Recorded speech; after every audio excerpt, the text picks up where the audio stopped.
Je vais vous faire voir comment avoir un teint parfait en quelques instants.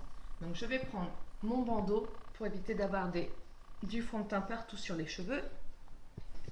Alors donc si vous êtes comme moi, vous avez quelques cernes, on va pouvoir gommer le tout avec le perfecteur teint. Donc je vais prendre de la matière, je vais me servir de ma main comme d'une palette de peinture. Hop, et je vais en déposer sous les yeux. Donc je dépose la matière et je tapote avec les doigts.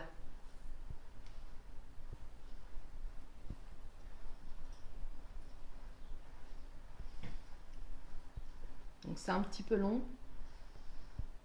mais il faut ce qu'il faut. On va pouvoir corriger toutes les petites imperfections, donc les petites rougeurs. On va pouvoir en mettre sous les yeux et sur le coin de l'œil pour éclaircir et agrandir le regard. Donc évidemment, on fait la même chose des deux côtés. On va pouvoir également en mettre au niveau des zones d'ombre, donc les côtés du nez. Et puis, si on a des petits boutons, on va cacher tous ces vilains petits défauts. Donc voilà pour le perfecteur teint. Je vais ensuite prendre le fond de teint matifiant. Donc je vais mélanger les deux matières afin d'avoir une matière homogène. Donc il ne faut pas en mettre beaucoup. Donc on en prend une petite quantité et là on a assez pour le visage et le cou.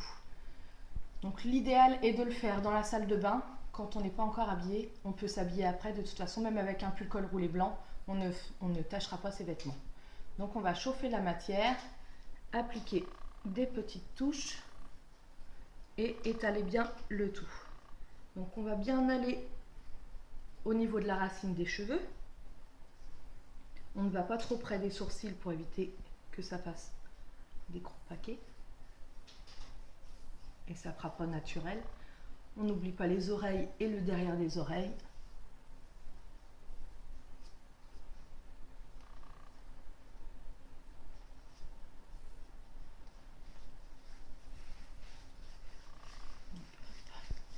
On va bien en dessous pour éviter d'avoir des démarcations.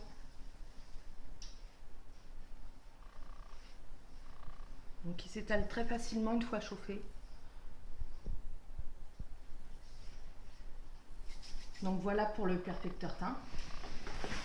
Je vais ensuite prendre mon pinceau à poudre et ma poudre libre. Donc j'enlève la houppette, il n'y a que dans les films qu'on sert des houpettes.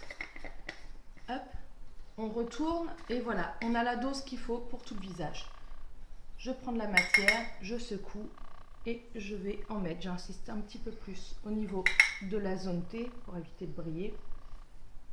Donc le côté pratique de la poudre libre, c'est qu'elle ne va pas colorer, mais elle va bien fixer.